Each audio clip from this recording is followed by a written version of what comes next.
ამ სოფელში მოსახლეობა ყოველ გაწვიმებას შიშით ელოდება. მეწყერსაში ზონაში ცხოვრება მათ სიცოცხლეს საფრთხეს უქმნის. მოსახლეობა სპეციალისტები რეკომენდაციასაც აძლევენ თუ როგორ უნდა მოიქცნენ სტიქის პროვოცირებას ხელი რომ არ შეუწყონ. ამ მეწყერსაშის ზონის თავზე ცხოვრობს რამოდენიმე მოსახლე, ახლა 5-6 მოსახლეა, რომელიც დასკვნებია დადებული, რომ ცხოვრება არ შეიძლება საერთოდ მაგ 56 წელს აქეთ დადებულია დასკვნები და მაგის გასახლება ვერ მოხდა დღემდე. მეწყერსაშის ზონა არის, რა თქმა უნდა, ეს მთელი ტერიტორია და დაჟე მოსავალს რომ თესავენ, მაგი მორწყვაც აკრძალული აქვს საერთოდ. რამე პატარაზე მორწყავენ და უშუალოდ მეც ვეღარ წვენ, რომ არ განვითარდეს კვლავ მეწყერსაშის ზონა, არ მოიღლიზოს. ამ ფონზე სოფელმა გაიგო, რომ მათ მახლობლად გრანდიოზული მშენებლობა იგეგმება. უცხოელი ინვესტორი დიდი მასშტაბის კაშხლის აშენებას აპირებს. ამისთვის სოფლის ძირში გვირაბის გაყვანაა საჭირო. იციან, რომ სოფლისკენ მიმავალი გზა და ჰექტრობი ტერიტორია წყლის მასით დაიფარება. ახლა ამათმა დაიწყეს აქ გადაკეტვა ამ ხეობისა. უნდა გადაკეტონ ზუსტად ამ მოგლეზილი ადგილის ბოლოში, უნდა გადაიკეტოს 45 მეტრო სიმაღლის დაგვირება უნდა მოხდეს. ამ ხეობისა, ესე იგი დაახლოებით ამ ზონის ნახევარზე, ამ ხეობას ნახევარზე ამაღლებს და აქ იქნება განვითარებული უფრო ტენიანობა მოიმატებს, რა თქმა უნდა, ზღვასავით დატბორდება. ამ ზონის ბოლოში კეთდება და ჩვენ მთელი სოფელი მაგის წინააღმდეგი ვართ. რა ძალა აქვს სტიქიას ღურტელებმა კარგად იციან. ამ ხეობას ტრაგედიებიც ახსოვს. თოლში და მეწყერში ჩამარხული ადამიანები და შენობები. 71 წელში ამ ოჯახიდან 3 ადამიანი დაიღუპა. სოფელი გასახლოს ჩაქვში. 22 გერ მთელი სოფელი მიდიოდა, მაგრამ ზოგმა წავიდა, ზოგმა არ წავიდა. ეს დარჩა აქა. სახლის მშენებლობა იქ რო დაენგრა სახლი, აქ დაიწყოს მშენებლობა. იქაც შუა მშენებლობის პერიოდში ის სახლი კიდევ დაიშალა. მე აქ ააშენა კიდე რამდენი შრომა ჩადო ამგად, აქაც ანალოგიური მდგომარეობა არის დღესდღეობით. კიდე ესე ბზარები უჩნდება ამ სახლს ყოველწლიურად. მიწა მოძრაობს ერთი მიმართულებით, ასე მოძრაობს ამ ხარიდან. ხო და ამას კიდე თუ კი ბიძგები და რაღაცები მოემატება, ალბათ კატასტროფული შედეგი ექნება ამ ყველაფერს. აჭარისწყალ ჯორჯიას დღეს მოსახლეობასთან კონფლიქტი აქვს და მას უჭირს იმის დამტკიცება, რომ ჰესების მშენებლობა არ დააზარალებს ადგილობრივებს. საქმეში ერთვება ხელისუფლებაც. კარგად ვიცი შეუმეგობრებო, რომ გაწუხებთ ჰესების მშენებლობის საკითხი. მაგრამ დამერწმუნეთ, რომ ჩვენ ყველა დეტალს შევისწავლით. ყველაფერს კარგად გავაანალიზებთ. ისე რომ არავის არც ერთ ოჯახს, არც ერთ სოფელს არ მიადგეს რაიმე ზიანი. მერწმუნეთ, რომ ჩვენი მთავრობა პირად მე არასოდეს არ გავაგდებთ იმას, რაც ზიანს მოუტანს ჩვენს ხალხს და ჩვენს ქვეყანას.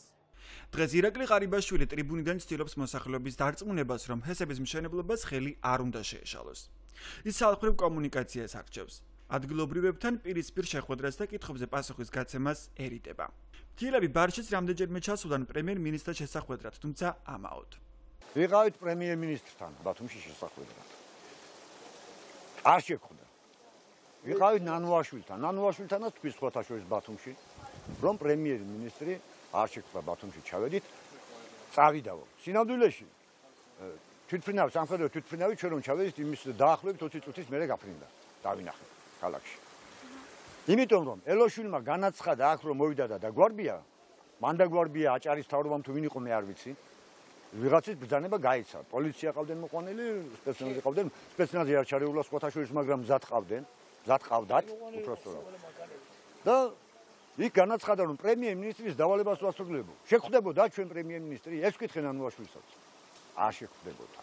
პრემიერ-მინისტრის ირაკლი ყარიბაშვილი შუახევში შუამთობის ზემზე გაკეთებულ განცხადებას ხელისუფლების მხრიდან ძალის დემონსტრირება უძღოდა წინ. ღურტელებმა სხვებისგან არ იციან რა ძალა აქვს სტიქიას, თუ მას ანგარის არ გაუწევ. სწორედ ამიტომ როგორც კი ჰესის მშენებლობის შესახებ შეიტყვეს, მათ ინვესტორთან შეხვედრა მოითხოვეს. 8 მარტს აქციაზე გამოსულები კი სპეცრაცმისა და პოლიციის საშუალებით დაარბიეს. მთავრობას ჩვენ ვერ ვეწინააღმდეგებით ვერანაირად. 8 მარტი იყო, ჩვენ ჩავედით აგენ მთელი სოფელი, ჩავედით ოჯახებით, ვეწინააღმდეგებით მშენებლობას, კატეგორიულ წინააღმდეგი ვიყავით, ამოიყვანეს პოლიცია, სპეცნაზი და ცემეს მთელი სოფელი და გადენეს და დაიწყეს მშენებლობა. ერთ კაცზე 5 მილიონერი ყავდა მოყვანილი. რა თუნდა ამ საცოდავ ხალხს ამდენი წვალება. და რომ დაგვარბიეს, როგორ დაგვარბიეს, რომ აგწიეს, ხალი იყო, ბაღი იყო თუ მოხუცი იყო, იმას არ უყურებდი. რა მისხა გზაში მეც გამაგორეს. კაცო, გნები აქ ჩვენა ღმერთი არ აკავთ უცხარი. ელოს ვიპინდა უცხარი. უკან სამსახურს არ დაგაბრუნე შენ ღმერთმა უცხარი. რას გვიშვები რა არის აგ იმით. შეიძლება მოისმინოს ჩემი ხმა გიდვე. მე თვითონ უცხარი მისში, რომ ნუგვარბებთ ასე. ჩვენი მტკივოდა იმიტომ ამოიჭი. განმარტებების ნაცვლად ხელისუფლებისგან ძალის დემონსტრირება მიიღეს.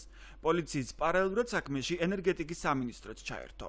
მინისტრის მოადგილე ილია ელოშვილი მოსახლეობას პირდება, რომ გამოსვლებს და წინააღმდეგობებს არ შეეპუება, რადგან გადაწყვეტილება უკვე მიღებულია. მიუღებელია ძალადობრივი გზით დაპირისპირება სახელმწიფოზე. ვინც ასე დაუპირისპირდება სახელმწიფო პირიქით რას ნიშნავს? ანუ როგორ როცა თქვენ აი წარმოგიდგენთ ერთი წამით თქვენი სახლში რომ გადაიკეტოთ მისასვლელი გზა გარკვეული ადამიანების ჯგუფმა უბრალოდ არ შეგიშვან სახლში. ხო, ნუ თუ მე რატო თქვენ შეიძლება რატო გეკრნა არანაირი საფრთხე გქონდა არ მიგიშვები. თუ მე მაგ განცდა რომ რაღაცა საფრთხე არის თქვენ უნდა მითხრათ რომ არ არის და დამორწმუნოთ არა მე ვერ გაბზო თუ კონკრეტულ კითხვაზე ვიპასუხოთ თქვენი სახლის კარები ისო მისასვლელი გზა რომ გადაიკეტოს ადამიანების ჯგუფმა რომლებიც უბრალოდ კეტავენ გზას და გეუბნებიან რომ არ გაგიშვებთ აი რატო არ ვიცი უბრალოდ არ არსებობს არა მაშინ უბრალოდ ახლა მაშინ როგორ ვარკვევთ ჩვენ ჭორაობის დონეზე დავუშვათ სახელმწიფო რომ დავждეთ და იცით თქვენ ისაზე ანუ სამართლებრივი არანაირი საფუძველი თქვენ რომ გზა გადაიკეტოს სახლში მისასვლელი არ არსებობს აჭარენერგო ჯორჯიამ შერემლობის ნებართვას გასული წლის ზაფხულში იღებს. საქართველოს ეკონომიკის და მდგრადი განვითარების სამინისტროს ტექნიკური და სამშენებლო ზედამხედველობის სააგენტო ნებართვას გასცემს, მაგრამ გარკვეული პირობით. მოთხოვნებს ეცნობიან ახალგაზრდა იურისტთა ასოციაციის ბათუმის ფილიალში, სადაც არკვევენ, რომ ინვესტორს გეოლოგიური დასკვნა ამ ტერიტორიებზე არ წარუდგენია. მშენებლობაზე, რომელიც არის მომეტებული საფრთხის წყარო და შეიცავს განსაკუთრებულ რისკებს, ისე არის გაცემული მშენებლობის ნებართვა ეკონომიკის სამინისტროს საჯარო სამართლის იურიდიული პირის მიერ, რომ ობიექტის შესწავლა არ მომხდარა. ანუ მათ არ ქონდათ საექსპერტო დასკვნები კონსტრუქციულ სქემაზე და გეოლოგიურ ნაწილზე და ისე გასცემს მშენებლობის ნებართვა. გამოდის რომელიმე სოფელი და გეოლოგიის დასკვნა არსებობს არ არსებობს და ამიტომ აჩერებს 400 მილიონიან ინვესტიციას, ხო ეს უკვე აღარ არის ცივილურ ფორმებში აჯდება ეს ქვეყნის და ასე ქვეყნები არ ვითარდებიან, ხო? 2013 წლის 31 ივლისს შეპესი აჭარიწყალი ჯორჯიაზე გაცემული მშენებლობის ნებართვა იყო პირობიანი, კერძოდ ნებართვის თანახმად კომპანიას დაევალა 2013 წლის 15 ნოემბრამდე ტექნიკური და სამშენებლო ზედამხედველობის სააგენტოში წარდგინა სრულყოფილად და დაკომპლექტებული საპროექტო დოკუმენტაცია. 2013 წლის 16 ნოემბრამდე SIP ტექნიკური და საამშენებლო ზედამხედველობის სააგენტოში წარმოდგენილი იქნას მშენებლობის ნებართვის გაცემის წესისა და სანებართვო პირობების შესახებ 2009 წლის 24 მარტის ნომერ 57 დადგენილების 91 მუხლის მოთხოვნის შესაბამისად სრულყოფილად დაკომპლექტებული საპროექტო დოკუმენტაცია ქართულ ენაზე 2013 წლის 2 ოქტომბრამდე SIP ტექნიკური და საამშენებლო ზედამხედველობის სააგენტოში წარმოდგენილი იქნას საბოლოო საექსპორტო დასკვნები პროექტის ტექნოლოგიურ სქემაზე კონსტრუქციულ სქემასა და საინჟინრო გეოლოგიურ ნაწილზე ახალგაზრდა იურისტთა ასოციაცია ღურტელების თხოვნით ერთვება პროცესში. დოკუმენტაციის გაცნობის შემდეგ კი ასკვნის, რომ აჭარენერგო ჯორჯია სამუშაოებს ნებართვის აღების შემდეგ მალევე იწყებს. თუმცა საექსპერტო დასკვნების ვადაში ჩაბარების შესახებ მოთხოვნას არ ასრულებს. მიუხედავად იმისა, რომ აღნიშნულ ადმინისტრაციულ ორგანო მშენებლობის ნებართვის გაცემის შემდეგ კომპანია დაავალდებულა, რომ წარმოედგინა მშენებლობის ნებართვა და განუსაზღვრა მას ვადა, ის ამ ვადაში ვერ იქნა წარდგენილი. აღნიშნული ვადის გადავადება მოხდა რამოდენიმეჯერ. ეს რო ვერ წარმოადგინა განსაზღვრულ დროში, აღნიშნულ ადმინისტრაციულ ორგანოს უფლება ჰქონდა, რომ ეს ნებართვა გაეუქმებინა, მაგრამ ეს არ გააკეთა. გადაუვადა კიდევ ერთხელ წარმოადგინა ამ დროში, ვერც ამ დროში წარმოადგინა. და სავარაუდოდ წარადგინა დეკემბრის მეორე ნახევარში, რომელიც ყველა ვადა დარღვეული ჰქონდა კომპანიას, საექსპერტო დასკვნა და აღნიშნული დასკვნებიც არ არის სრულყოფილი. სპეციალისტების დასკვნას ითხოვს მოსახლეობაც. ადგილობრივი ხელისუფლება პროცესში ერთვება და აჭარის გეოლოგიის სამსახურს თხოვს გარკვეული სამუშაოების ჩატარებას. მოსახლეობა გეოლოგ ტარიელ ტუსკიას დასკვნას კარგად იცნობს. არასრული კვლევაც კი, რომელსაც გეოლოგი დებს საკმაოდ დიდი საფრთხეების შესახებ იუწყება. სადაც გაგვიკეთებია ჩვენ არის უარყოფითი ბალანსი რა. უარყოფითი იმ მხრივ, რომ ყველა თოვლის ნობის შედეგად, ყველა ატმოსფერული ნალექების მოსვლის შედეგად, როცა ღვარცოფული პროცესები აქტიურდება, ეროზიული დენუდაციური პროცესი მიმდინარეობს კატასტროფულად რა. აი ვერ გეტყვით მე თქვენ რომ მითხრათ რომ აი ამ ადგილას დღეს თქვათ რომელიმე სოფელში მითხარით ბატონო გეოლოგო შეგიძლიათ აქ შეფასება მოცეთ რომ ამ ადგილს რამე ვერ გაძლევთ იმიტომ რომ იმდენად ეროზიული დენუდაციური პროცესი მიმდინარეობს რა გეოლოგიური შეფასებით ამის თქმის უფლება მე არ მაქვს და ვერ ვამბობ რა რომ აი ეს ყველაფერი საბოლოო ჯამში უდიდესი რაღაც შედეგის მომტანი იყოს იმიტომ რომ მე ძალიან დიდ კატასტროფას ხედავ აქ აი წყლის დაგროვება ამის ყველაფერი ერთად აღებული გეოლოგიური გათვლები. გეოლოგის დასკვნას იცნობენ როგორც საქართველოს ეკონომიკის და მდგრადი განვითარების სამინისტროში, ისე საქართველოს ენერგეტიკის სამინისტროში. ამის მიუხედავად მინისტრის მოადგილე ილია ელოშვილი ნებისმიერი მოქმედების დროს ეკონომიკის სამინისტროს დაქვემდებარებაში მყოფი ორგანოს მიერ გაცემულ ნებართვაზე აპელირებს. თუცაც კეთება გარემოზე შეფასების დოკუმენტი აუცილებლად ითვალისწინებს იმას, რომ უნდა ჩატარდეს მოსახლეობასთან შეხვედრები, რისი ოქმით დგება, მათი ასე ვთქვათ, აზრები უნდა იყოს გათვალისწინებული, მაგრამ არა იმ დონეზე, რომ მოსახლეობა წყვიტავდეს, სად შეიძლება მშენებლობა დაწყდეს, სად არ შეიძლება. თუ ჩვენ ამ დონეზე დავალთ, რომ მოსახლეს, რომელიმე სოფლის მაცხოვრებელს ან ქალაქის ან ნებისმიერ დაბის მაცხოვრებელს ქონია საბოლოო გადამწყვეტი უფლება მშენებლობის ნებართვის გაცემის მერე, რომ თურმე იწყვიტავს, სად შეიძლება მშენებლობა დაწყდეს, არ დაწყება, თქვენ როგორ ქვეყანაში იცხოვრობთ წელიწადში მე კიდე შეხვდე ერთ ინტერვიუ ჩავატარო და ნახავ. თავისი არგუმენტები აქვს ნორვეგიულ კომპანიასაც. ყველაფერი ხელისუფლებასთან შეთანხმებულად მიმდინარეობს, ამბობენ ისინი. რაც შეეხება მოსახლეობის პრეტენზიებს, აქ ისინიც კანონის უზენაესობაზე აპელირებენ. კომპანიას ხელშეკრულება აქვს საქართველოს მთავრობასთან. ხალხი არის ამ პროექტის ძალიან მნიშვნელოვანი ნაწილი, მაგრამ რა გამოდის, რომ სახელმწიფო არ ლაპარაკობს მათი სახელით. თუ სახელმწიფო არ იგივდება ხალხთან, მაშინ ეს ანარქიაა. ყველა ადამიანი კანონს უნდა ემორჩილებოდეს.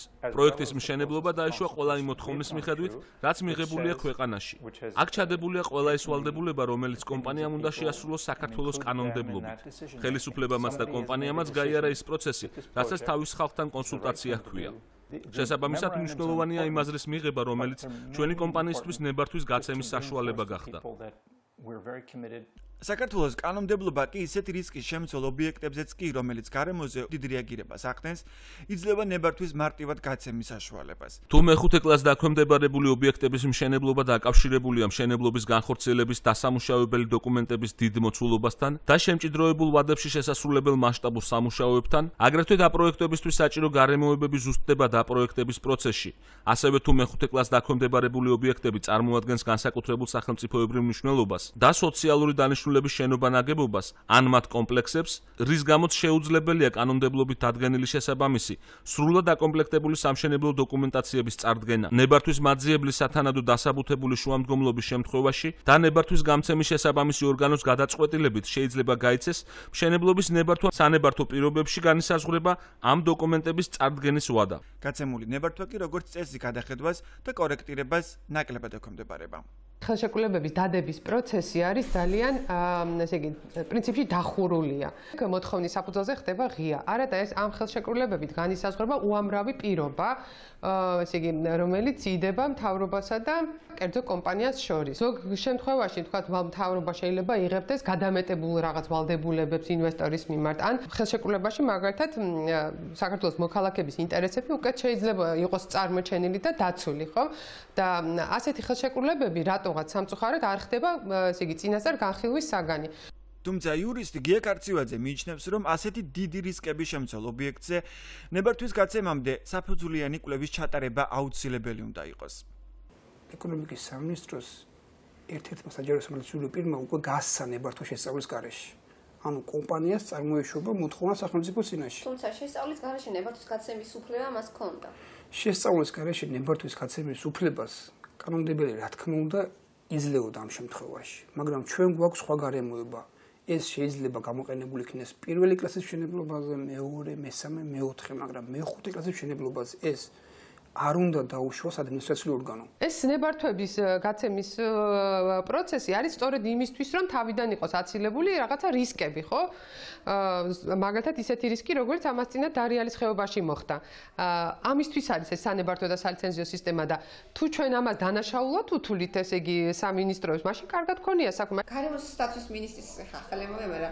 ხო. გათავისუფლებას ხო არ უკავშირებთ კი, რა თქმა უნდა, უკავშირებთ და ეს უკვე ჩავთვალეთ პირველი რაც რო გავიგე რომ გარემოს დაცვის მინისტრი აღარ არის თავის თანამდებობაზე, პირველი რაც გაგვახსენდა ეს იყო ხუდონჰესი. ყველაზე სადავო პროექტი, რომელიც ახლა არის ენერგეტიკული პროექტი და რომელსაც განსაკუთრებული ძალისხმევით ესე იგი თავს ახვევენ მოსახლეობას და რომ ეს არის საუკეთესო პროექტი მიუხედავად იმისა, რომ არ არსებობს ეკონომიკური დასაბუთება, ტექნიკური კვლევები, სოციალური კვლევები, რომელიც დაადასტურებდა ამის სარგებლიანობას, ხო, არ არსებობს არანაირი კვლევები. ის რაც აქამდე იყო ხელმისაწვდომი საზოგადოებისთვის, ის არ იყო დამასაბუთებელი და არ იყო დამაჯერებელი. და გარემოს დაცვის სამინისტროს ვიცით, რომ ასე მეტი შენიშვნა ჰქონდა მიცემული ინვესტორი კომპანიისთვის, რომ ესე იგი დასაბუთება მიიღო მათგან. რაც როგორც ჩანს, მთავრობას და ვიღაც კონკრეტულ ადამიანებს არ უნდათ. გეოლოგი ტარიელ ტუსკი არ არის ერთადერთი სპეციალისტი, რომელიც ასკვნის, რომ ადგილი, სადაც ჰესების მშენებლობა მიდის, არ არის მდგრადი და დიდი საფრთხეების შემცველია. ორ კაშხალის მშენებლობა 1 20 მეტრიანის წაბლანაში და 1 40 მეტრიანი ხურტაში, ზუსტად იმ ადგილას, სადაც განვითარდა ეს პროცესები. Ну, შეიძლება იქ 1 წაბლანაში 1 კილომეტრით ქვემოთაა, იმიტომ რომ თვითონაც რომ 71 მეტრი, თვითონ მათი ეს არ არის ჩვენი გაკეთებული, ჩვენი არის ვიზუალური, მათი არის დეტალური შესწავლა. 71 მეტრიანი ალუვიურ-დელუვიურ ნალექები აქვს მიცემული. თვითონ ის კალაპოტი, ჩემი მეხსიერებიდან გელაპარაკებთ ხო, წაბლანის რელიეფი სულ სხვანაირად იყო. ის კაშხალი როცა გაკეთდა იქ 20-30 მეტრი ნალექი წარმოგიდგენიათ 10 წელიწადი იყო ეს კაშხალი მე ბუნებრივი რომელიც მეწყერმა შექმნა გაიშალა და ახლაც იმხელა ნალექია იქა დადებული დაგროვებული ამ დინარის ნატანიდან ჩამოტანილი პროცესი რომ შეუძლებელია იქ ამათ 70 თვითონ აქვს თავიანთ განაბურში აქვს ნაჩვენები რომ 71 მეტრი ნალექია დადებული ელუვიურ ეს არის ნუ როგორ აგიხსნათ ახლა რა აი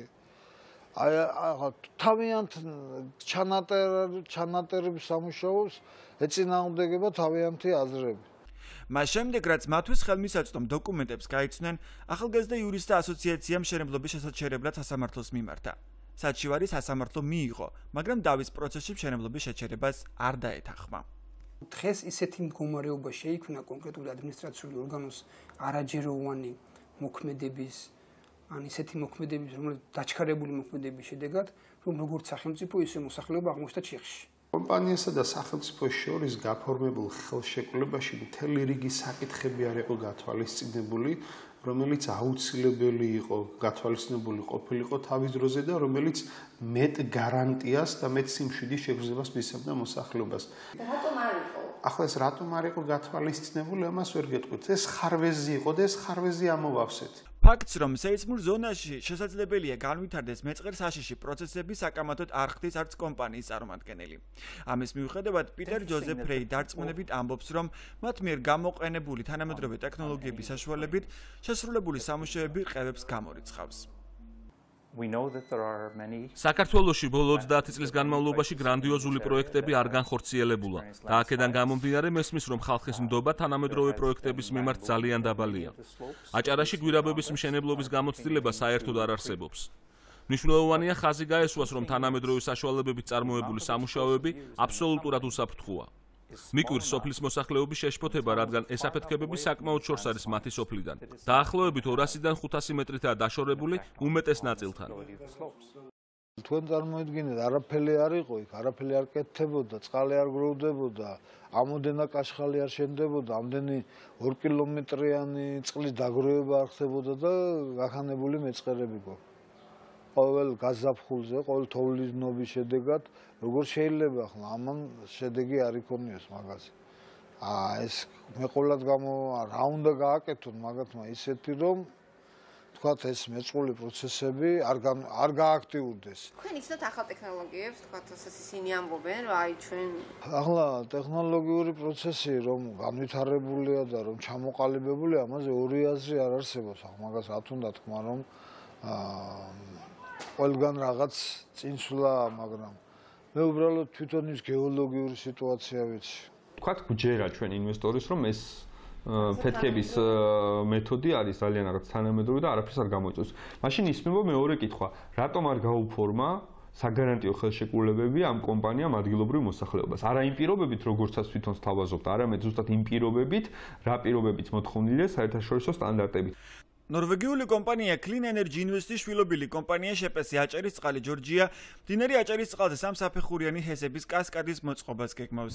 პროექტის მშენებლობის არეალში შუახევისა და ხულოს მუნიციპალიტეტების 17 სოფელი ხვდება. მის შემადგენლობაში შედის შუახევი ჰესი 185 მეგავატის სიმძლავრით, კორომჰეთი ჰესი 150 მეგავატი და ხერთვისი ჰესი 65 მეგავატის სიმძლავრით. შუახევი ჰესის პროექტი ითვალისწინებს 22 მეტრის სიმაღლის სხალთის კაშხლის მოწყობას. პროექტის მიხედვით წყალსაცავი 19 ჰექტარზე დაგუბდება. მოიწყობა აგრეთვე 39 მეტრის სიმაღლის დიდაჭარის კაშხლის წყალსაცავი 17 ჰექტარზე. დაგეგმილია თითო დამბის მოწყობა მდინარე აჭარისწყალზე, მდინარე სხალთასა და მდინარე ჩირუხის წყალზე. პროექტით ხეობებში გავა 3 გვირაბიც, 6, 9 და 18 კილომეტრის სიგრძით. ეს კადრები ჩვენ შუახევში გადავიღეთ. გვირაბის მშენებლობა და შესაბამისად აფეთქებები აქ უკვე კარგი ხანია დაწყებულია. განგაში გვატყობინებს, რომ აფეთქება მზადდება და გთხოვენ სამშენებლო ტერიტორია საკმაო მანძილით მოუშორდეთ.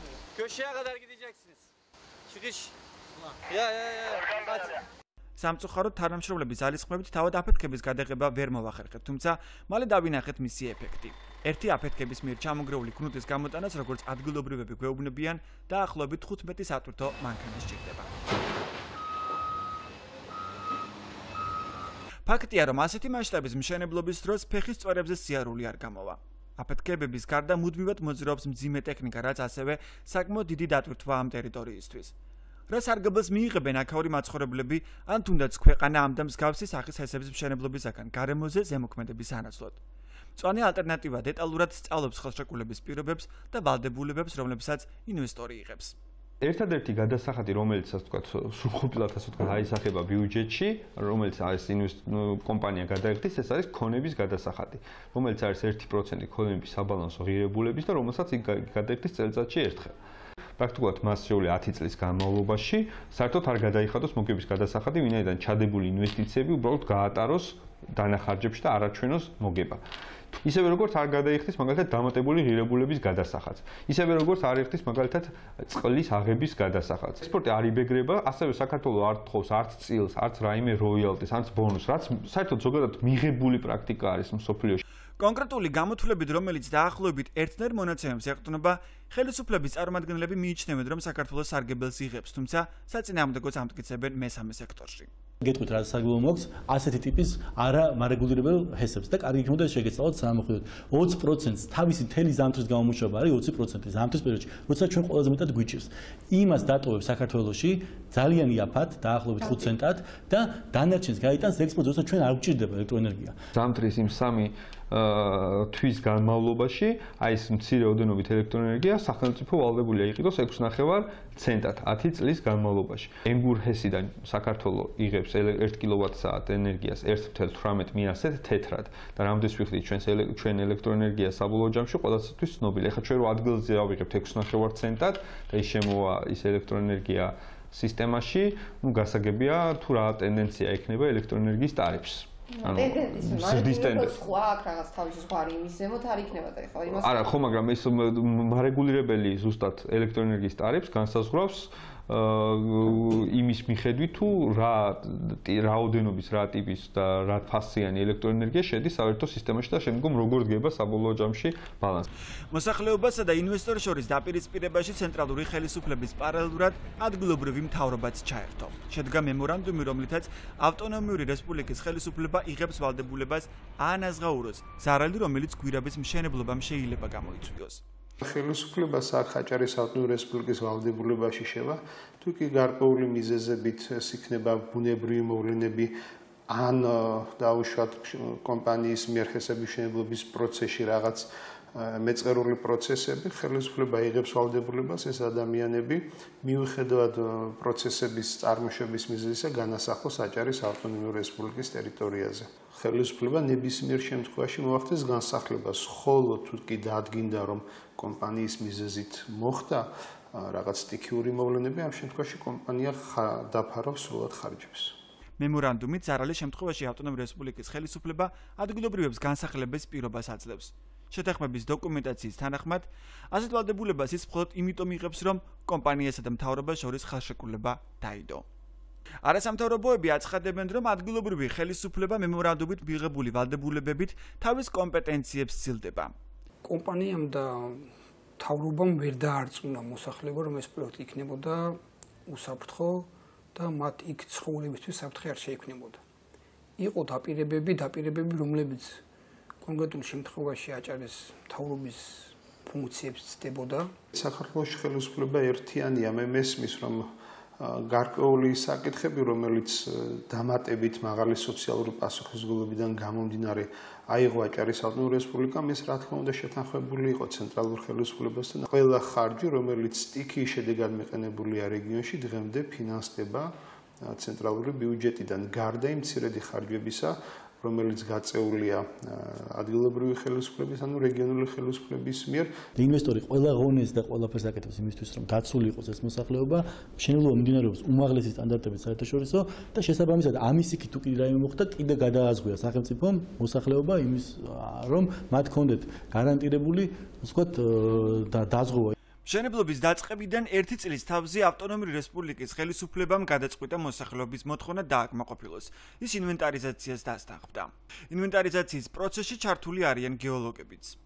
ყველა სოფელი, რომელიც ამ ჰესების მშენებლობის არეალში მდებარეობს, როგორც სახლი, შენობა, ნაგებობა, ასევე მიწა, ტერიტორია იქნება შესწავლილი, დასურათებული, შესაბამისი დასკვნა დადებული, რომელსაც ხელს მოაწერს როგორც გეოლოგთა ჯგუფი, ასევე კონსტრუქტორთა ჯგუფი, ასევე თვითმმართველობის წარმომადგენლები და რა თქმა უნდა იმ სახლის მეპატრონე, იმ საკარმი დამონაკვეთის მეპატრონე, რომელზედაც კეთდება შესაბამისი დასკვნა. რაღაცნაირად მოვეხმაროთ რა, რომ აი საბუთი ქონდეთ ის ხალხი თუ არაფერს ზედმეც არ იტყოს. თავის არ დამიშალო, ჩემი კარმენ დამოდა, არ დამინგრიო და არ დამღუპო. ამას ვთხოვს. სოფელ ღურტას მოსახლეობა მთის წყლით საზრდოობს. მეწყლის განვითარების პარალელურად ადგილობრივები შიშობენ, რომ გვირაბის გათხრა მათ სასმელი წყლის გაქრობის წინაშეც აყენებს. მეწყრული მოვლენების განვითარებაზე ნაკლები სიმძაფრით ღურტელები არც წყლის გაქრობის, ანუ როგორც აქაურები ამბობენ, წყლის ჩავარდნის საფრთხეს აღიქვამენ. რაც შეეხება წყალს, წყლები ჩავარდება, სოფლის ქვეშ გვირაბი კეთდება. ამ წყლისთვის რო უთხარით, რომ წყლები რომ ჩავარდება, ალტერნატიული გზა რა იქნება, მოგვიყვანთ, არ მოგვიყვანთ. ღელი, რა თქმა უნდა, აქ არის ჰაერი და წყალი, წყლისთვის და ჰაერისთვის ცხოვრობთ აქ. ეს წყალი საიდან ღელიდან ამოგიყვანთ თუ ასე გვითხრეს, საქაჩებს დაუდგამთ და მდინარის წყლის მისთვის არ ცხოვრობთ აქ თქვენ, რა თქმა უნდა. აქ რომ ეს გვირაბი წევა, ეს წყლები ჩავარდება. ამ სოფელში ეს წყალი არ ექნა. ეს ყველაფერი ქეიდან წვადადგება, იქიდან წყლები ჩავარდება, გინდა არ გინდა ჩავარდება ჩვენ წყლები. აქ ისეთ ის არის მეწყული ზონა. ოდრავ გაიქანება წყალს ვეღარ ნახავ. აქ ახლა სადაც გვიდაიმილი თენარი ჰქვია ჩვენი ადგილია. იქ წყალი გამოდიოდა დაახლოებით 1.40-იანი წყლის მილიონ ასწევს იმ დონის წყალი იყო.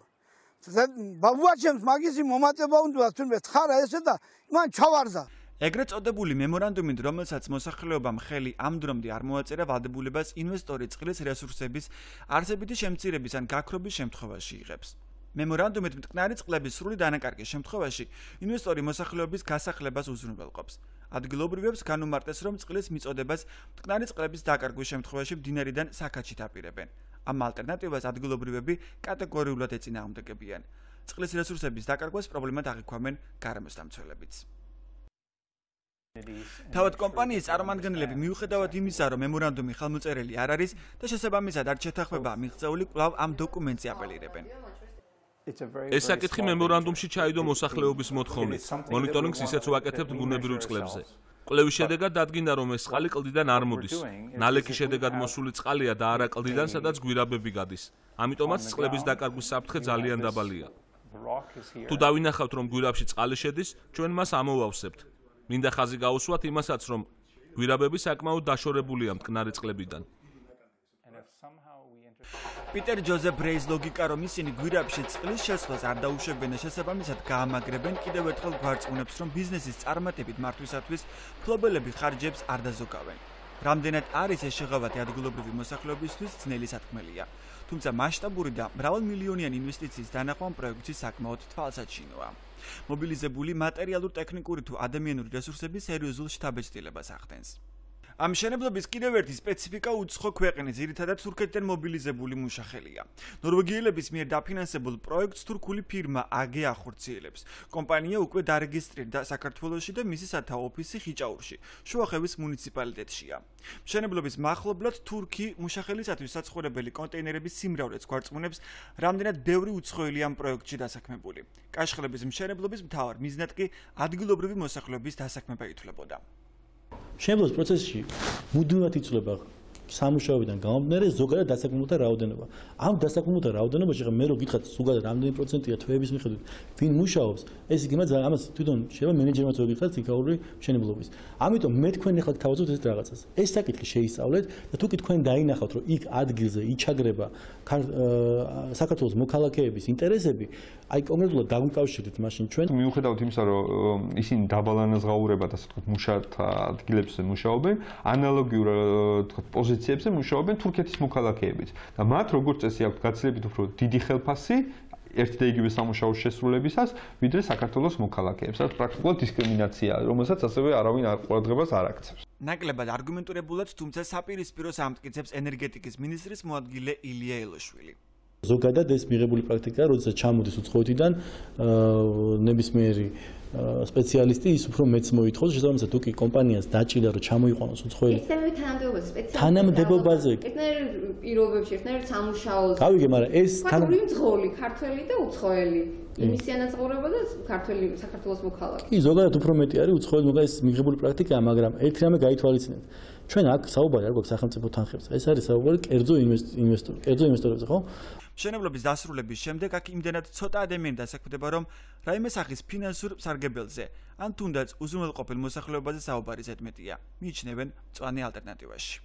თვითონ ბიუჯეტზე ან ფისკალური ეფექტიც ამ პროექტის ისევე როგორც ზოგადად ეკონომიკური ეფექტი არის ძალიან მინიმალური. ერთადერთი ზოგადად ეფექტი, რაც შეიძლება ეკონომიკის თვალსაზრისით მას ჰქონდეს, ეს არის ასე ვთქვათ ქაღალდზე, ანუ სტატისტიკისთვის ექსპორტის მაჩვენებლების ზრდა ქვეყნისთვის და ასევე თლიანი შიდა პროდუქტის ზრდა, ისიც უბრალოდ სტატისტიკისთვის, რომელსაც რეალური ასახვა ჩვენს ყოველდღიურ ცხოვრებაზე არ ექნება. მაშინ, როცა არასამთავრობო ორგანიზაციები და სპეციალისტები ჰესის მშენებლობის გარემოზე ზემოქმედების საფრთხეებზე ლაპარაკობენ, ინვესტორებისა და ხელისუფლებაც მოსახლეობის მხრიდან კომპენსაციებზე აკეთებენ აქცენტს. ამტკიცებენ, რომ კონფლიქტისა და გაუგებრობის მიზეზიც ის არის, რომ მოსახლეობას არაადეკვატური მოთხოვნები აქვს. მათი მოლოდინები მოსახლეობის ხშირად ცდება გონიურულობის საზღვრებს, ისინი რატომაც აქვთ მოლოდინი, რომ აუცილებლად თუ კი ესეთი პროექტები იწყება, მათ რაღაცა ძალიან დიდ კომპენსაციებს მიიღებენ, რომლებიც რეალურად არაგონიურულია და მიუღებელია როგორც ინვესტორის, ასევე სახელმწიფოსთვის და ასევე ჩვენთვისაც სამინისტროსთვის ასეთი მოლოდინები, როდესაც მოითხოვენ პირდაპირ რომ რაღაცა ბინების ყიდვას ბათუმის რაიონში თუნდაც ან თბილისში ბინების ყიდვას ასე შემდეგ აფერხებს პროექტებს. მარცეთ ეტაპზე იქ მოსახლეობის დაჟინებული მოთხოვნა გაგვასახლეთ და თანხები მოგვესწრალიყო. მოსახლეობის ძირითადი მოთხოვნა იყო იმაზე, რომ ჩვენ შეგვიქმნით უსაფრთხო გარემო. და დაგვარწმუნებთ იმაში, რომ გარემო იქნება უსაფრთხო. ბელშემში შუამთობის ზეიმზე ასული პრემიერ-მინისტრი ირაკლი ღარიბაშვილიც ახსენებს თავის გამოსვლაში კომპენსაციას, თუმცა უფრო სხვა პოზიციით. ის პირდება მოსახლეობას, რომ კომპენსაცია გაიცემა. გავაკეთებთ ყველაფერზე, რომ თქვენ არ გქონდეთ არანაირი შეშფოთების საფუძველი. აქვე გეტყვით, რომ კომპენსაციას მიიღებენ ყველა იმ ნაკვეთების მფლობელები, რომელთა სავარგულებიც ჰესების მშენებლობის ტერიტორიაზეა განთავსებული. და მე გპირდებით, რომ ყველა ოჯახი მიიღებს კომპენსაციას, რომელიც ნაკვეთები სწორედ ჰესების გამო იქნება ათვისებული. თურქული კომპანია აჭარ ენერჯიურათაშვილის მიმდინარე კიდევ ერთი ჰესის მშენებლობის დროს მდინარე ჭოროხზე კომპენსაციის გაცემის თემის გააქტიურების შემდეგ პროკურატურაში 100-ზე მეტი საქმე დაკროვდა. 6 საათნახევრის განმავლობაში პროკურორს ვეჯექ მაგიდასთან და მარტო იმას ვკითხავდა, რომ ვინმე ძალდატანებით ანგარების მიზნით ხო არ გაგაფორმებია ეს ტერიტორია, რომ დავუშვათ მხაზველმა ან ოფისის ხელმძღვანელმა, რომ ესე იგი ნაწილობრივ შენც სარგებელი გენახა, ან და ოფისის ხელმძღვანელობაზე. შემდეგ მემუქრებოდა რომ მაინც მოგიხდება ხელმეორედ მოსვლა, ოღონდ სხვა ფორმითო. თურქული კომპანია აჭარ ენერჯი 2007 მდინარე ჭოროხზე ხელვეჩაურის მუნიციპალიტეტის ტერიტორიაზე ხელვეჩაური 1 და ხელვეჩაური 2 ჰესების კალაპოტური ტიპის ჰიდროელექტროსადგურების კასკადს აშენებს. მშენებლობის დაწყების შემდეგ პროექტი რამდენჯერმე შეიცვალა. მოსახლეობისთვის დღემდე უცნობია მისი მიწის ნაკვეთს ემუქრება დატბორვა. თურქული კომპანია აჭარ ენერჯი 2007 სოფელ მარადიცსა და კირნეთში ჯერ კიდევ წინა ხელისუფლების დროს უკვე წლებია ვაჭრობს მოსახლეობასთან თუ ვის ეკუთვნის კომპენსაცია და რა ფასში. მოსახლეობასთან ვაჭრობა 12 ლარიდან დაიწყო. დღეს მიწის ნაკვეთი 20 ლარად შეფასდა, თუმცა ვის მოუწევს ეს თანხა ამის გარკვევა მიმდინარეობს. 5 წლის წინ მომავოდე რომ 20 ლარი უნდა გადაიხადათო 3 ლარიდან დაიწყეს 8 ლარიდან დაიწყეს 8 ლარიდან და შემდეგ მართლა 20 ლარზე დაჯერდნენ და გადაუხადეს 20 ლარი ხალხს. ჩვენ აქ შეზრდილები ვარ და ერთი ღამე არ გამიტარებია მე შვილი მიუხედავად იმისა რომ კარგ კომფორტულ ბინაში ცხოვრობს ბათუმში ერთი ღამე ვერ ჩერდები. სად უნდა წავიდეთ, როგორ უნდა მოვიქცეთ, რა უნდა გავაკეთოთ, აზრზე არა ვართ, ეს 3 წელი გაურკვეველ მდგომარეობაში ვართ ძალიან. ის არის ჩვენი რაბრალია, თქვენი მთავრობა ნაკლებ ხელფასებს გაძლევთ, ვერაფერი ვერ გავიგე. რა შვაში იყო ჩვენი ხელფასები ამ მიწის შეფასებასთან იმასთან არ ვიცი. პროკურატურაში დაბარებული ადამიანები ფიქრობენ, რომ ისინი მახეში შეიტყვეს. ყველა მათგანს ოფიციალურად საჯარო რეესტრში თავისი კოდით მინიჭებული დარეგისტრირებული მიწა აქვს. დღეს მათ თაღლი თური გზით მიწის ნაკვეთის მითვისებას ეტავებიან. ვით არის სიმართლე და ის არ დადგენილა და ის ამ საკუთრების იმაში. მეგონა რომ რაღაც კომისია შედგებოდა რაღაცას ჩამოივლიდან გაარკვევდა რაფერი არ. მიდის ისე დღესაც. მწვანე ალტერნატივაშიც ფიქრობენ, რომ ხელისუფლებისათვის მიწების რეგისტრაციის საკითხი მოსახლეობაზე ზეწოლის კარგი ბერკეტია. თანგო პროექტის განხორციელების შემდეგ მართალია შეიძლება მათ აუნაზღაურონ, თქვათ, კომპენსაციები გადაუხადონ, თუმცა ესეც საეჭვო არის უკვე ბოლო დროს განვითარებული მოვლენებისგან გამომდინარე, როდესაც ხალხ საჯარო რეესტრში დარეგისტრირებული ქონება სასამართლოს გზით ჩამოართვეს და რეესტრმა პრაქტიკულად სისხლის საქმეები აღძრა და ეს არის პრაქტიკულად პირდაპირ ტერორი ადგილობრივი მოსახლეობის, რომ მოსახლეობა, რომელიც იქ დარჩება, მას არ ექნება არც სასოფლო სამეურნეო სავარგული, არც საძოვარი და პრაქტიკულად ამ მოსახლეობას თვითონ მოუწევს ასახლება და გასახლება უბრალოდ ყოველგვარი კომპენსაციის გარეშე. მიუხედავად იმისა, რომ მიწის ნაკვეთებს შორის არის ისეთი ადგილები, სადაც მდინარეები ჩამოდის, კანონის თანახმად კი მდინარის ნაპირზე საკუთრების მიღება არ შეიძლება, ხელისუფლება შერჩევით უდგება კანონს და მხოლოდ იქ იცავს სამართალს, სადაც მას სჭირდება, ამბობს დავით ჭიბაშვილი. ვიღაცამ ხوار გაუფორმა, მათ გაუფორმა სახელმწიფო უწყებამ, საჯარო რეესტრმა, რომელიც შემდგომში ესე იგი ეს რას ნიშნავს, იცით, რომ ეს შეიქმნება შეიძლება პრეცედენტი, რომ ვიღაცა თქვენ გაქვთ რეესტრში გატარებული ქონება, მაგრამ შეიძლება ინვესტორი მოვიდეს და არ ჩათვალოს ეს მიზანშეწონილად და გაგიუქმოთ ეს რეესტრში გაფორმებული ქონება იმ მიზეზით, რომ თურმე ეს ყოფილა წყლის კალაპოტში. ძალიან ბევრი წყლის კალაპოტში არსებული ობიექტი არის თუნდაც ქალაქ თბილისში, მაგრამ მათ რატომაც არავინ არ ართმევს ამ ქონებას, მაგალითად რესტორნები. თლიან კალაპოტები არის გაყიდული, ხომ? მაშინ რატომ სხვებს არ ართმევენ, რატომ გადაწყვიტეს მაინც და მაინც რომ სამართლიანობის აღდგენა დაეწყოთ უშუალოდ სოფელი მარადიდან კირნათიდან. თურქული კომპანიის მხრიდან მშენებლობის დაწყების შემდეგ გამართული აქციების რაოდენობა ძნელი დასათვლელია. თუმცა კირნათელი ლეილა კახაბერიძე ფიქრობს, რომ დალხენილები ვერც ისინი იქნებიან, ვისაც თითქოს გაუმართლა და თანხა აიღო. ლეხის მოტყუება ძალიან ადვილია. მიწები, რომელსაც ხალხმა რომელი მიწებიც დაყიდა, საკარმიდამოები იყო, მინდვრები ჰქონდა და ის ხალხი სამსახურებით მუშაობდა, სამუშაოზე მუშაობდა და 20 ლარზე წაუცდათ ხელი, იმიტომ რომ ერთდროულად მიიღო 20,000, 40,000, 60,000 და წავიდა, მაგრამ იმ ხალხს დღეს ეს ფულები კი არა აქვს. ისე მიმოეფანტა, ისე ფეხში შველა დარჩა ეს ხალხი. არც მიწები გააჩნიათ ახლა და არც საცხოვრებელი პირობების გაუმჯობესება არ ემჩნევათ. თქვენ წარმოიდგინეთ, გავა ალბათ რამდენიმე ხანი და გაგახსენებათ თქვენ ჩემი სიტყვები და მიხვდებით, რომ ბევრი ეს მოსახლე, რომელიც აქედან გადასახლდება, цариელ-ტარიელა დარჩება და ისევ დაბრუნდება უკვე და ალბათ ტყეში და ღრეში დაიწყებს ცხოვრებას. აჭარაში ჰესების მშენებლობის ისტორია ამით არ სრულდება. მოსახლეობას ახსოვს ხელისუფლებაში მოსვლის დროს ამომრჩეველს ქართული ოცნება დიდი მასშტაბის კაშხლების მშენებლობაზე უარის თქმით იმადლიერებდა. დღეს კი დიდი ზომის ჰესების მშენებლობის ბუმია ისეთ ადგილებშიც კი, სადაც ნაკრძალებია. საინტერესოა ერთი დეტალიც. საქართველოს ენერგეტიკის სამინისტროს ოფიციალურ ინტერნეტ გვერდზე ენერგეტიკული პოტენციალის შესახებ განთავსებულ ინფორმაციაში ვკითხულობთ. საქართველოს მდინარეების სპეციფიურობიდან გამომდინარე, რომელთაც ახასიათებთ მკვეთრი გამოხატული სეზონურობა, ამ რესურსების გადანაწილება წლიურ ან მრავალწლიურ ასპექტში შესაძლებელია მხოლოდ მარეგულირებელი წყალსაცავებიანი ელექტროსადგურების მშენებლობის გზით. თუმცა ეკოლოგიური თვალსაზრისით ასეთი მშენებლობა გართულებულია. ამიტომ ძირითადი აქცენტი კეთდება მცირე წყალსაცავიან ჰიდროელექტროსადგურების მშენებლობაზე. მაჭახელში ასეთი მცირე ჰესი ჯერ კიდევ საბჭოთა პერიოდში აიგო. ადგილობრივები მას წარმატებით იყენებენ, თუმცა ახალი კაშხლის მშენებლობას გაცემული დაპირებების გამო მოწინააღმდეგების გარდა მომხრეებიც ყავს მაჭახლის ხეობაში. სოციალურად მძიმე პირობებში მაცხოვრებელი ნიაზ მორჩულაძეს მშენებლობასთან დაკავშირებით დიდი მოლოდინი აქვს.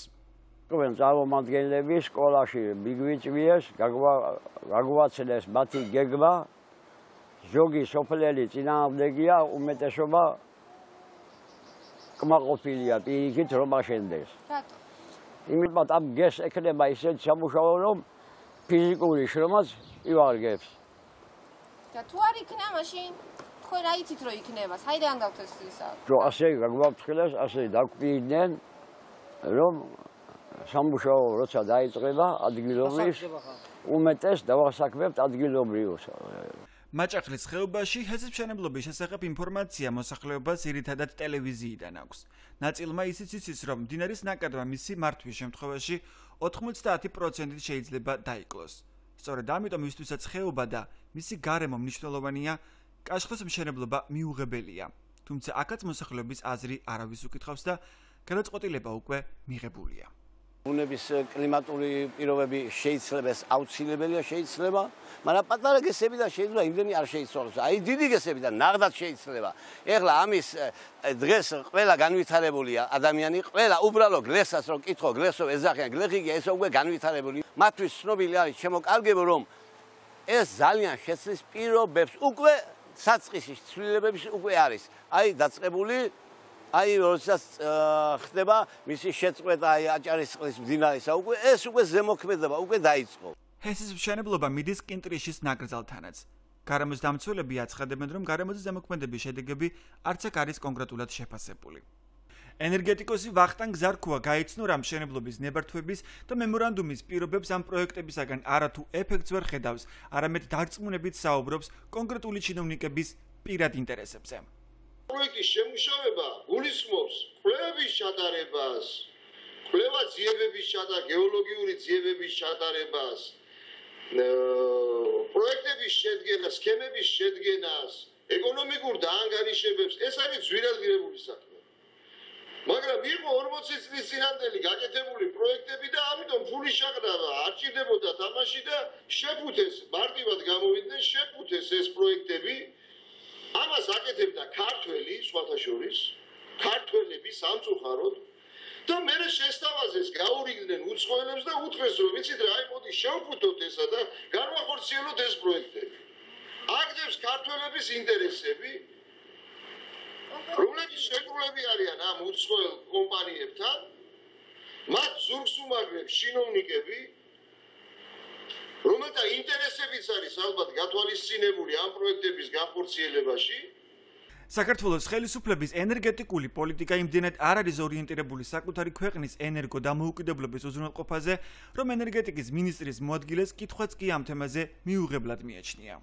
ჩვენ ამ კონკრეტულ პროექტებზე რაც ენერგეტიკული მდგრადობა რაც იშავს.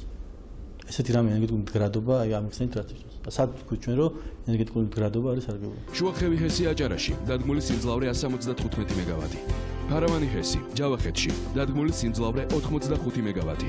დარიალი ჰესი ყაზბეგში დადგმული სიმძლავრე 108 მეგავატი. ხობი ჰესი 2 სამეგრელოში დადგმული სიმძლავრე 55 მეგავატი.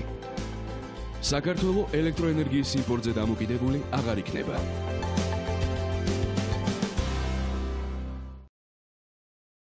ენერგეტიკული თვალსაზრისით ამ ობიექტს არანაირი რაღაცა განსაკუთრებული ზემოქმედება ჩვენს ენერგოუსაფრთხოებაზე თუ ენერგოდამოუკიდებლობაზე, როგორც ამას აცხადებენ როგორც ენერგეტიკის სამინისტროს წარმომადგენლები, ისევე ინვესტორი კომპანიის წარმომადგენლები, არ ექნება იმ მარტივი მიზეზის გამო, რომ თლიანად გამომუშავებული ელექტროენერგიის უდიდესი 90%-ზე მეტი გადის ექსპორტზე. ენერგეტიკოსი მიიჩნევს, რომ პოლიტიკა, სადაც ენერგეტიკა ეკონომიკის მთავარ შემოსავლად განიხილება, არასწორია. ენერგორესურსები უფრო მეწარმეობის განვითარების მნიშვნელოვანი საშუალებაა. პოლიტიკა აწყობილია იმაზე, რომ ენერგეტიკა ფაქტობრივად გამოყვანილია როგორც ეკონომიკის განვითარების რაღაც მთავარ მიმართულებად. არადა ენერგეტიკა არის ესე იგი დამხმარე დარგი ეკონომიკისა.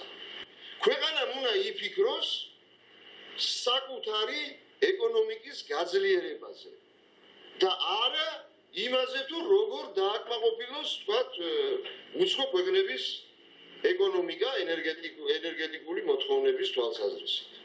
მე ველაპარაკე ვესაუბრე ილია ელოშუს, რომელიც ძალიან ისე დაბეჭდება ცდილობს დაგვარწმუნოს, რომ ამაშიც არის ეკონომიკური სარგებელი.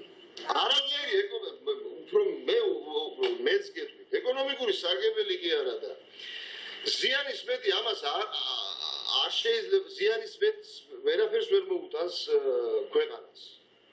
იმიტომ რომ არც ერთ ქვეყანაში არ ხდება ის, რაც ჩვენთან ხდება. მოსახლეობა მოლაპარაკების იმედი დაკარგა და ამიტომ სამართლებრივი გზით გადაწყვიტა თავის დაცვა. სამი პირის შეთანხმებით ხომ უნდა მოხდეს ხელშეკრულება? ანუ სახელმწიფო, კომპანია და მოსახლეობა. მოსახლეობა ვართ წინააღმდეგი კი არა. ფაქტებიდან, რეალობიდან გამომდინარე, საფუძვლიანად წინააღმდეგი და არა ისე ჯიქურად რომ მიწოლით ვაწვებოდით, არა.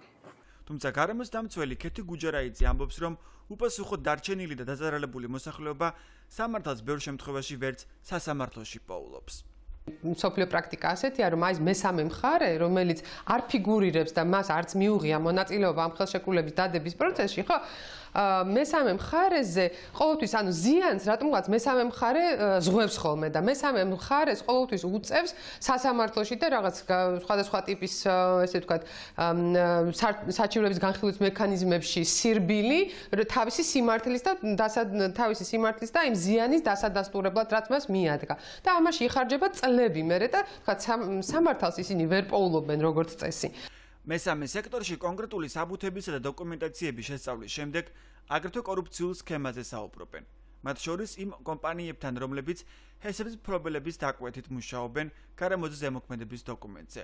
თავის შენიშვნებში პირდაპირ წერს მწვანე ალტერნატივა, რომ ერთი და იგივე კომპანიის მიერ შეკვეთილ გარემოზე ზემოქმედების შეფასების დოკუმენტებში სხვადასხვა კომპანიებს სიტყვა-სიტყვით გადააქვთ ერთი და იგივე ტექსტი. გამოვაქვეყნეთ და დავარიგეთ ყველა სახელმწიფო უწყებაში.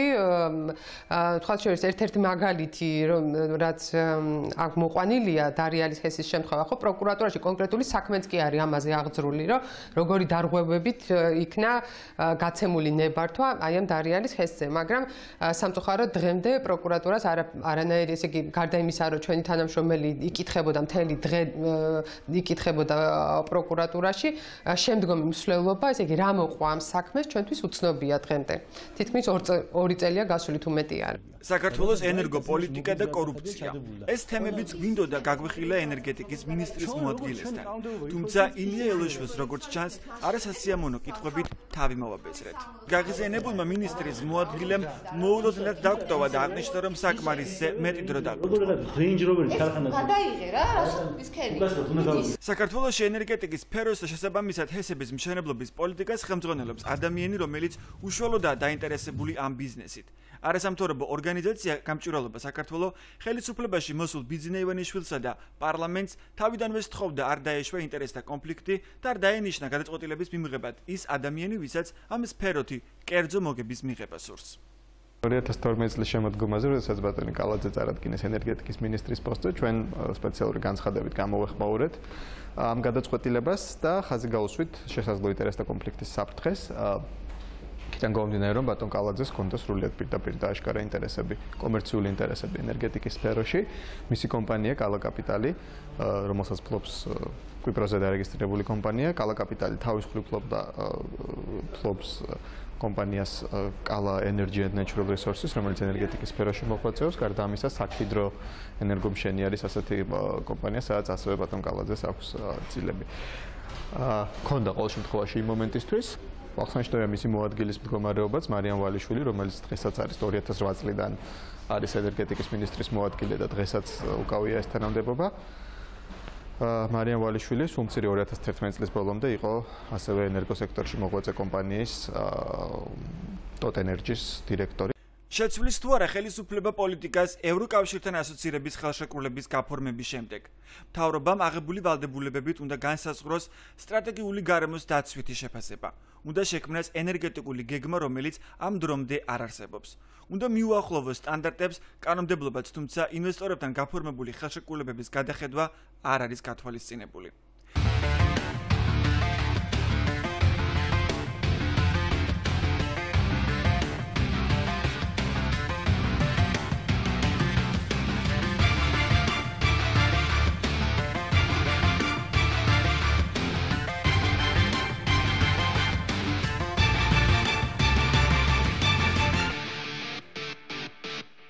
ევროკავშირმა ხელისუფლებას რამდენიმე წელი მისცა, თუმცა ამ დროში შესაძლებელია პროცესი შეუქცევადი გახდეს.